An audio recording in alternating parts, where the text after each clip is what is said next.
better known to me as a child as Matthew, and better known to me now as Matilda, is an amazingly intelligent, inspiring, and annoying person. Throughout the years, I've dealt with him correcting every word I say and everything I do. But what else are brothers for? And I certainly have not made his life easy either. As bothersome as I can find him, he is the person I always and always will look up to, even though I am the older sibling, which I will never let him forget. Besides academic achievements, he is the most caring and knowledgeable individual I know. He is there for me, my family, and for his friends, no matter what. I could not ask for a better brother. Next year, I will miss having intellectual conversations, and especially miss his help in math. You should expect many study calls this coming year. Matilda is also a fantastic dancer, especially this Charlie Brown move, if any of you have been unfortunate enough to see it. He is also skilled at beating me in wrist, and I suggest none of you ever play with him, because no matter what, he will win. Matt was also named prom king this year, which was a perfect way to end his high school experience, and he should thank his beautiful girlfriend for that. Now, I was told to talk about his academic achievements, and while making fun of him is much easier, I will share them with pride. Matthew has taken 7 AP classes, and he has received on 5 on all of the scores he has gotten back thus far. His GPA is a 99.17, and I have no idea how a human is capable of such a thing. But Matt, I want to remind you that 4th quarter, 6th grade, I had a higher GPA, and I have more medals than you today. I'm a bit competitive. Matt is extremely good at sharing and teaching his knowledge with others, as well as using it to reach his academic goals. Besides purely academics, Matt has been on the varsity soccer team for 2 years and played on club teams throughout his life. I watched him grow into a skilled player who is consistently a leader to his teammates, and this year, Matt won Defensive Player of the Year award on the varsity team. Additionally, Matt has shown his leadership skills by being treasurer of National Honor Society and captain of the robotics team. I've loved seeing him fulfill his passion in robotics, and I know he will do incredibly well as an engineering major at Cornell University. His dedication, motivation, skill, and intelligence will shoot him farther than he even knows yet. So, even though I've often been jealous of Matthew's success, it is only because I strive to be like him, and I think everyone should. There are a few well-rounded, intelligent, driven, caring, and don't let me forget, annoying people in this world, and there should be more like Matt. Over the years, we've been guided by our parents and listened to our father, Robert's, lectures. It is clear that the years coming up will be quite different, but it is obvious that Matthew will continue to be a high achiever. And we both know we won't miss having to listen to a few less of Robert's speeches next year. So, congratulations, Matt, and thank you for being the best brother a sister could ever have. I will miss you more than you know next year, and I'm immensely proud of you. Please help me in welcoming this year's Salutatorian, Matthew Bell.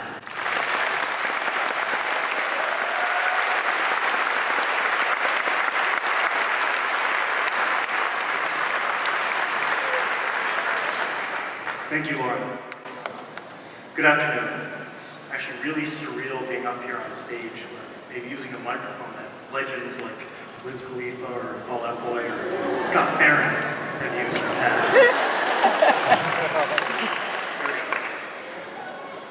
Before you all fall asleep, I'd like to thank my family that came all this way up here to support my sister and I, all the teachers and staff who have helped me get this far, all my fellow students who have been through the journey with me the whole way, my beautiful girlhood friend, Joanna, with which today marks our 2-month anniversary. Happy 2 months.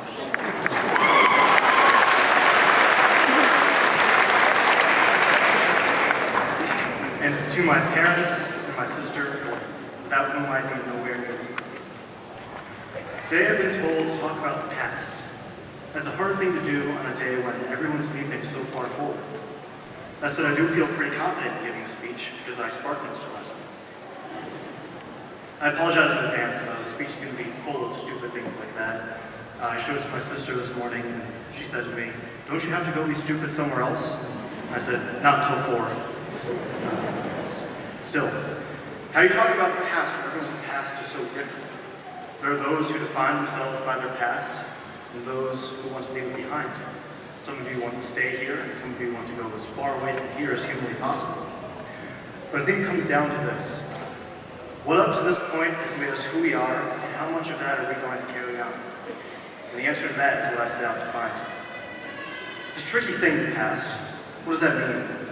I was stuck, so like any good high school student at a time of need, I turned to Wikipedia. Wikipedia told me that the past was a time when music was actually good, and I had to look outside to know if it was raining instead of just going on Twitter. Anyway, I did some more research and came to a different conclusion. I found that the past is a culmination of all the nouns we've experienced, the people we've met, the places we've been, and the things we've encountered. Let's start with things. Things. We all like things. Like money, cars, and the new Justin Bieber album. Sometimes we just can't get enough. Although, like textbooks, homework, and that new Justin Bieber album, sometimes we get too much. We all remember some things. You guys remember your favorite shoes, the outfit you wore to prom, or how you style your hair each day. Girls, you might remember some of that too. You can remember the ice cream that Mr. Selkis took away from the cafeteria in elementary school. A moment of silence, please.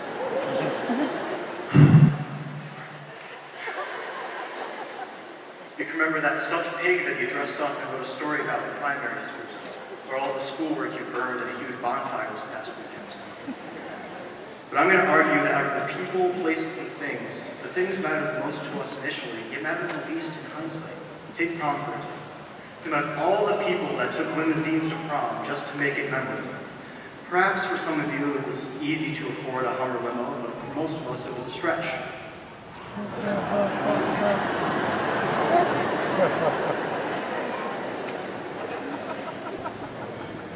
But in the future, the limo is not going to matter. These things may mark your childhood and transformation, but they are not the cause. The real causes of transformation are the places and the people. Places. There's no place like home. That quote may have a positive connotation in The Wizard of Oz, but by a show of hands, how many of you would rather click your heels together 3 times and be anywhere except for here, especially after you listen to all these speeches? Lots of them. But I got audience participation, did you notice about that? But for better or for worse, we've all called Ballston Spa our home. Some of us are newer, and some of us have lived here our whole lives, but we've all called B-Spa our home that has impacted us all. In order to illustrate this, I'd like to start at the very beginning. A very good place to start. Our whole universe was in a hot, dense state, but nearly 14 billion years ago, expansion started. Wait, the Earth began to... Oh, sorry, it's too far. Go ahead a little bit. Here we go, kindergarten. A place where we immaturely drooled our way through the day, only caring about going home and taking a nap. Oh, I skipped too far, so that's the 12th grade one. There we go. Milton Terrace Primary School. The only place where cursing matters except for the most hated section of the SAT. You know which one I'm talking about. Also a place where we became good friends with people, only to be torn apart by a schism that still runs to this very day. Wood Road versus Malta Avenue. The walkers versus the climbers. A feud created by lines drawn so arbitrarily, neighbors were torn apart. It was almost as bad as Africa after the Europeans came. Where are all you Malta Avenue people? Raise your hand, show your pride. Come on. Yeah. Stop. If you sing that theme song one more time, I swear, Wood Road for life. Then we have the middle school, a place that has 4 elementary schools feeding into it, but yet smaller than any single one of them. Next is the high school, a place where we learned how to do the least work for the most reward. Finally, many of us are going out to college, a place where we'll do the most work for the least reward. People. I want everyone to look to your left, and out to your right, and out back in the middle. Chances are that while looking in those 3 directions, you saw someone you wouldn't mind not seeing for the rest of your life. I know I did. Take another look. Look around and see over 3,900 years, 13 each of school-age memories. Look and see a web of vastly different experiences that overlap and intertwine with each other, making an impact at every intersection. Little everyday interactions that meticulously carved out all of us sitting here today. It's not the limo you went to prom in, it's the people you partied with in the back. It's not the schoolwork you burned, it's the people who suffer through the work with you. It's not even the ice cream that Mr. Selfish took away. It's your friends that you complain with every day about.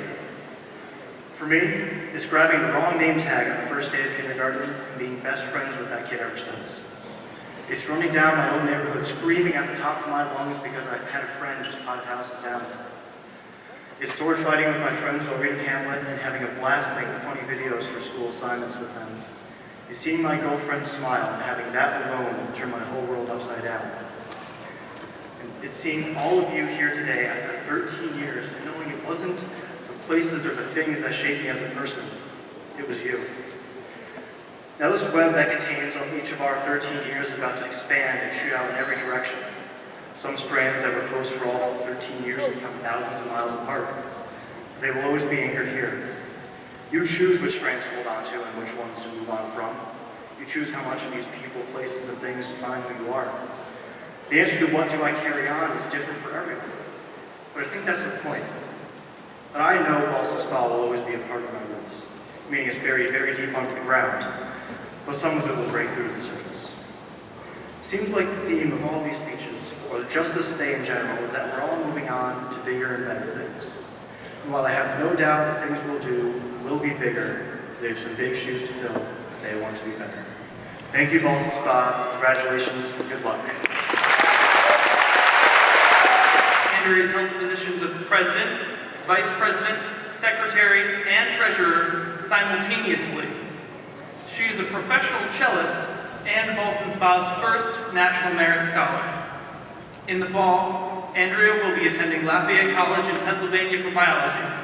Now, can we have a warm welcome for the valedictorian of the class of 2015, Andrea Killian.